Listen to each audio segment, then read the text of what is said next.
और जो DGISI, मैं उनसे पूछता हूँ, आपने आके उस दिन जब उनका नमाज जनाजा पढ़ा जा रहा था, इतना तो जब आप जंग में हो के आए होंगे, जब जंग होती है ना, तो जब लाशें पड़ी होती है तो फायरें बंद कर देती है, सीज़ फायर हो जाता है कि लाशें उठानी है। आपने तब भी थोड़ा इंतज़ार किया होता, एक अगले दिन कर लेते प्रेस कॉन्फ्रेंस अगर आपको इतना शौक़ था। लेकिन आपने जब उसकी नमाज जनाजा पढ़नी थी। इमरान रियाज को गिरफ़्तार करने का इनका एक ही मकसद है कि वो हक और जो सच बोल रहा है वो ना बोले। आज वो ये बोलना बंद करे ना कि जो हक और सच का साथ है या इमरान खान का साथ दे रहा है, ये ना देना तो ये सहाफ़ी भी बन जाएगा, ये इसको मुराद भी मिलेंगे, इसको बड़े ओहदों पे भी बुलाया जाएगा और प्राइम मिनिस्टर हाउस में डिनर पे भी बुलाया जाएगा।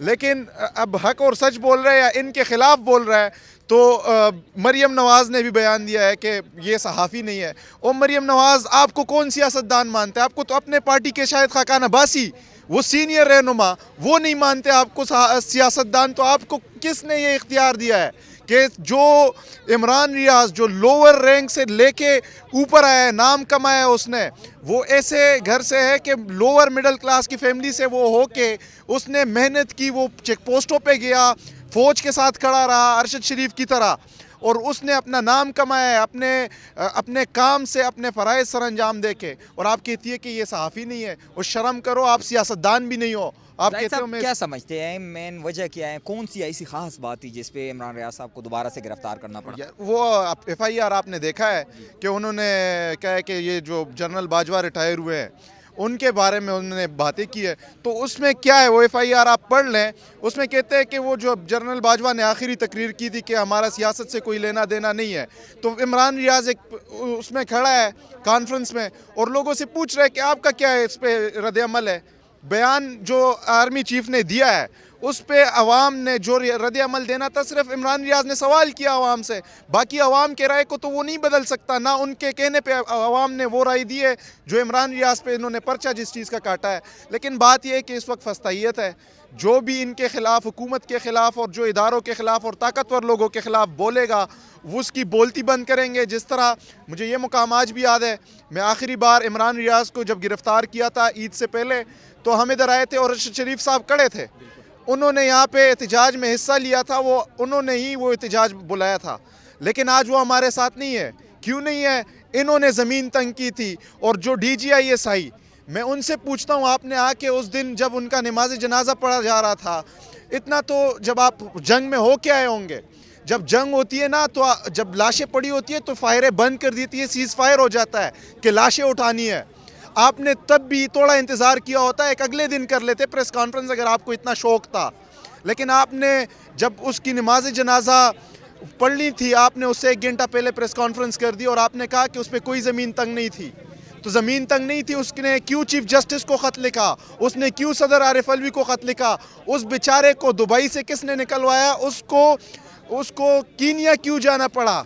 कीनिया कोई घूमने भी नहीं जाता, वो मुश्किल वक्त में चला गया। अच्छा जाहिद साहब, क्या समझते हैं जैसे इमरान रियाज साहब को गिरफ्तार किया गया, क्या इससे पाकिस्तान के जो हालात ख़राब हो रहे हैं, दहशतगर्दी बढ़ रही, क्या इससे दहशतगर्दी कम हो जाएगी, धमाके कम हो जाएंगे? रात को जब गिरफ्तार किया तो मैं सुबह 8 बजे स्टॉक एक्सचेंज को देख रहा था कि अब स्टॉक एक्सचेंज भी नीचे आ जाएगा, दहशतगर्दी भी ख़त्म हो जाएगी और साथ में महंगाई भी ख़त्म हो जाएगी। लेकिन महंगाई में देखें, आज भी डॉलर 3 रुपये महंगा हुआ है। अवाम का जो उनका जो सोच है अवाम का, ये गिरफ्तारियाँ करके अवाम को इस तरफ लेके आ रहे हैं और साथ में जो महंगाई है ये ख़ुद कर रहे हैं। लेकिन साफ बात है, इनसे कुछ नहीं संभाला जा रहा, ना इनको तरीका आ रहा है कि महंगाई को कैसे कंट्रोल करना है, ना इनको पता है कि हमने कैसे मुल्क को चलाना है। IMF से ये बात नहीं कर सकते, ऊपर IMF जो बात कहते हैं ये सर झुका के उनके सामने मान जाते हैं। अमेरिका के ग़ुलाम है बिलावल को आप देख लें, बिलावल ने कितने दौरे किए हैं, एक दौरे का मुझे आप बता देना कि क्या फ़ायदा हुआ है। IMF के सामने वही हम झुके हुए हैं, जहाँ पे आलमी दुनिया में पेट्रोल सस्ता हो रहा है, यहाँ पे ये लोग 40-40 रुपये महंगा कर रहे हैं। तो ये कहाँ का कानून है, कहाँ का ये इनकी गवर्नेंस को देखें आप, ना ट्रांसपेरेंसी है, ना अकाउंटेबिलिटी है। तो आप क्या इस मुल्क में करने आए हैं? मुशाहिद हुसैन खुद कह रहे हैं, इनके पार्टी के लीडर है, सीनियर रहनुमा है, वो कह रहे हैं कि इस हुकूमत में रखा क्या गया है। अच्छा जाहिद साहब, वो इदारे कहाँ गए जो आज़ादी हक के बात करते थे या जो सहाफ़ियों के हक़ की बात करते थे नज़र नहीं आ रहे। जैसे इमरान रियाज साहब को दोबारा से गिरफ्तार किया गया, फिर जैसे अरशद शरीफ साहब को शहीद किया गया, वो इदारे किधर है, कब वो आवाज़ उठाएंगे? मुझे आज अफसोस हुआ जब मैंने यहाँ पे लोगों को देखा, बहुत कम तादाद थी सहाफ़ियों की। तो सबको इकट्ठा होना चाहिए, क्योंकि देखें आज अगर ये इमरान रियाज है ना, तो कल को आप भी होंगे, कल को आप भी होंगे, मैं भी हूँ। मैं एक आम शहरी के तौर पे आया हूँ। आम शहरी के तौर पे इसलिए आया हूँ कि मैं आज अगर इमरान रियाज को सहाफ़ी होते हुए वो गिरफ़्तार हो सकता है, तो कल मैं अगर कुछ बोलूँगा, अपनी आज़ादी इज़हार राय के मुताबिक कुछ भी बोलूँगा, फ्रीडम टू स्पीच, वो मेरा मुतासिर होगा, मुझे गिरफ़्तार करेंगे। इमरान रियाज हो सकता है तो मैं भी हो सकता हूँ, और ये मुझे भी बंद करेंगे, आपको भी बंद करेंगे, और सबको बंद करेंगे। जैसे कहा जा रहा है कि लिस्टें बनी हुई हैं, तैयार लिस्टें बनी हुई है, ये इनका वो क्या कहते हैं, बादशाहत का निज़ाम है। लिस्टें बनाते हैं, ये मुझे नहीं पसंद। ये क्या पसंद निगरान है। हुकूमत बनी इसलिए हैं कि आपने सहाफ़ियों पे या आवाम को दबाना ही है?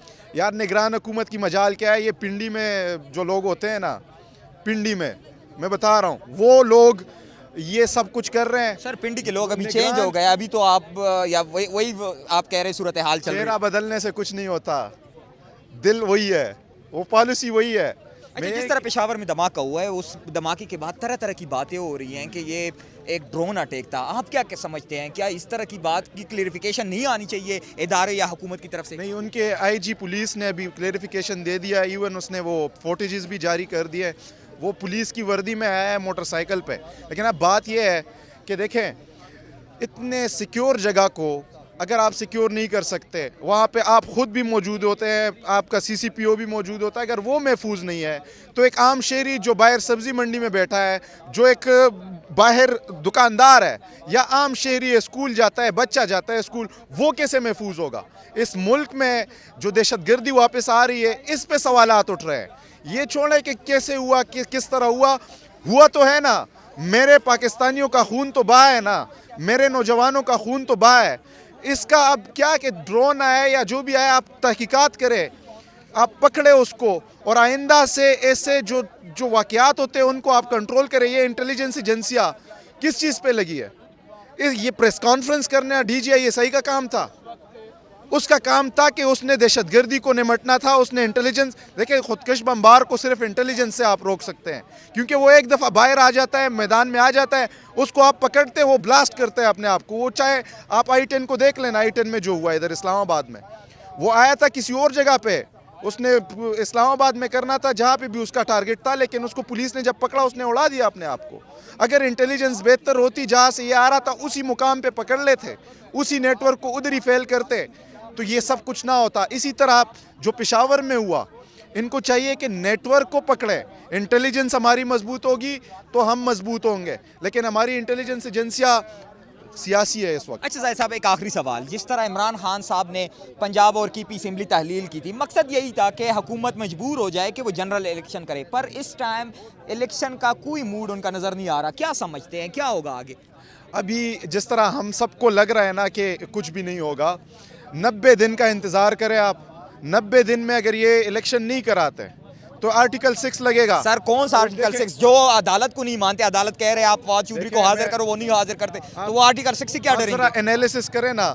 गवर्नर KPK का ख़त उठा के देख ले, उसने कहा है मुझे 16 तारीख पे कोई एतराज़ नहीं है, मैं 16 तारीख को इलेक्शन की तारीख देता हूँ, लेकिन आप एजेंसियों से राब्ता करें। मतलब ये इंतजामी जो मामला था, ये भी एजेंसियों का काम आ गया, जो गवर्नर का काम है। जो बता रहा हूँ ना कि गवर्नर खुद उसको पता है कि अगर मैं इलेक्शन की तारीख नहीं देता तो मुझ पे आर्टिकल 6 लगेगा, इसलिए उसने अपने आप को साइड पे कर दिया, इदारों को ले आया है कि अगर आपने खुद आना है, हमें मुझे प्रेशराइज कर रहे हैं कि तारीख ना दो, तो अब देखो आप खुद करो जिस तरह आपने करना है। मैंने तारीख दे दिया और आपको भी स्पेस दे दिया। अच्छा आपको जाहिद भी साहब, जिस तरह पिछले 1 साल से हो रहे सहाफ़ियों के साथ हो रहा है या जो आवाम के साथ हो रहा है, आपको क्या लगता है सुप्रीम कोर्ट एक भी अभी तक नोटिस नहीं लिया है सुप्रीम कोर्ट को? क्या सुप्रीम कोर्ट को भी ये डर है कि मेरा हुक्म भी, ऐसा कोई हो सकता है ताकतवर जो मेरा हुक्म भी ना माने?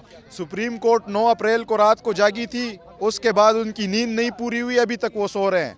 उनको जागने दो, उनकी नींद पूरी हो जाएगी ना तो फिर वो नोटिस लेंगे, लेकिन तब इस मुल्क में बहुत कुछ हो चुका होगा। अब नोटिस लेने का क्या फ़ायदा कि हमारा अरशद शरीफ चला गया? अरशद शरीफ की अम्मी का क्या होगा? उनके बच्चों का क्या होगा? क्या वो गद्दार थे?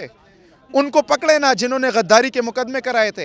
एक एक बंदे को एक एक इलाके में आप उठाते हैं, एक एक ताने में आप उठाते हैं, और वो पर्चा कराता है। गद्दारी का मुकदमा तो हुकूमत के इजाज़त के बगैर हो ही नहीं सकता, और आप करते हैं ऐसे गद्दारी के मुकदमे से। तो आपने पता नहीं ऐसे जो टमाटर लेते हैं बंदा ना, उसी तरह आपने बना दिए कोई भी उठ के गद्दारी का मुकदमा किसी में भी कर ले। मैं आज जाता हूँ शहबाज शरीफ पे गद्दारी का मुकदमा करता हूँ, राना सनाउल्लाह पे करता हूँ, ये करेंगे नहीं आपका करेंगे? किसने सुनना है? क्योंकि इमरान देखें, खान साहब का एफआईआर अभी तक वही नहीं मैं दर्ज यही कह रहा हुआ। हूँ, यही कह रहा हूँ कि अगर आप इस दो रास्ते हैं, इनके रास्ते पे आप होंगे ना तो आप सही हो, आपके लिए हर काम होगा। अभी आप आओ, ये थाना है इधर, यहाँ आपका पर्चा मुकदमा दर्ज होगा, इमरान रियाज पे करना है या किसी पे मुझ पे करना है, आपका हो जाएगा।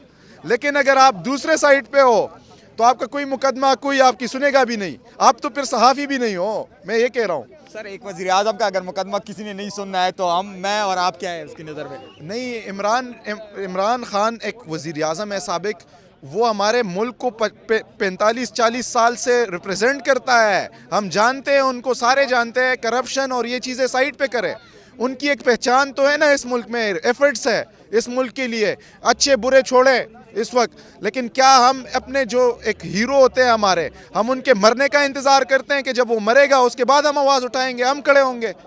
तो ऐसे नहीं होना चाहिए। हम सबको निकलना चाहिए इस फस्तायत के ख़िलाफ़, इस फासिस्ट गवर्नमेंट के ख़िलाफ़।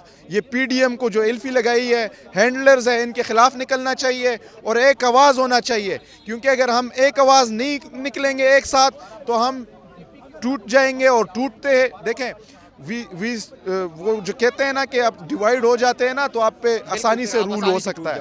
तो यही तरीका है, वो आपको डिवाइड कर रहे हैं और आप पे रूल कर रहे हैं। बहुत शुक्रिया।